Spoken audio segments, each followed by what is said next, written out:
జోహార్ రామూర్తి నాయుడు గారు, జోహార్ రామూర్తి నాయుడు గారు, జోహార్ రామూర్తి నాయుడు గారు.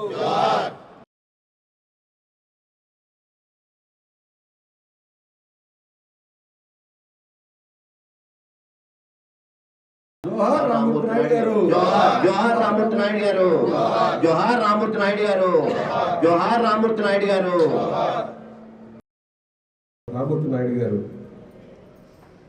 అకాల మరణం కారణంగా ఆ కుటుంబానికి ప్రగాఢమైన సానుభూతి తెలియజేస్తూ వారి ఆత్మకు శాంతి కలగాలని, ఆ కుటుంబానికి ఆ భగవంతుడు మనోధైర్యం ప్రదర్శించాలని నేను తెలుగుదేశం పార్టీ కుటుంబ సభ్యుల తరఫున వారికి తెలియజేస్తూ, రామమూర్తి గారి కోసం చెప్పాలంటే వారు మాజీ శాసనసభ్యులుగా, అంటే ఒకసారి చంద్రగిరిలో శాసనసభ్యులుగా గెలిచి వారు ఆ నియోజకవర్గానికి సేవలు అందించారు, అనేక సేవలు అందించారు.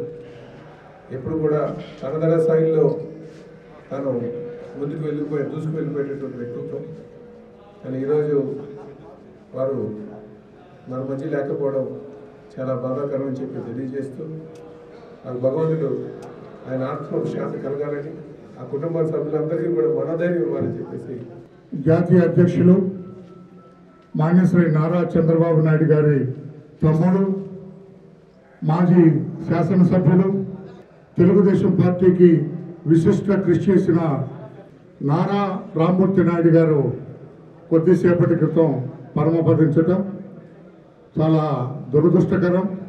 ప్రతి తెలుగుదేశం పార్టీ కార్యకర్తకి ఇది చాలా బాధాకరమైన విషయం. ఇది అధ్యక్షుల వారి తమ్ముడిగా, తెలుగుదేశం పార్టీ శాసనసభ్యుడిగా రాష్ట్రంలో పలు కార్యక్రమాలు చేసిన వ్యక్తి, మంచి వ్యక్తి, మానవతావాది, అందరినీ కలుపుకొని పోయే వ్యక్తి, అందరూ తలలో నాలుకలాగా ఉండే వ్యక్తి. దురదృష్టం, కొద్ది సంవత్సరాల క్రితం ఆయనకి మానసికంగా చిన్న జబ్బు ఆయనకి రావటం, దానికి లోనైన తర్వాత చాలా ఇబ్బందులు పడిన వ్యక్తి అయినా కూడా తెలుగుదేశం ప్రభుత్వం అధికారంలోకి రావాలి, పార్టీ అధికారంలోకి రావాలి, పార్టీ ప్రజలకు సేవ చేయాలి, రామరాజ్యాన్ని నెలకొల్పాలి, ఈ దుర్మార్గుణ్ణి రాష్ట్రం నుంచి తరిమి కొట్టాలని ఎంతో తపన పడేవాడు.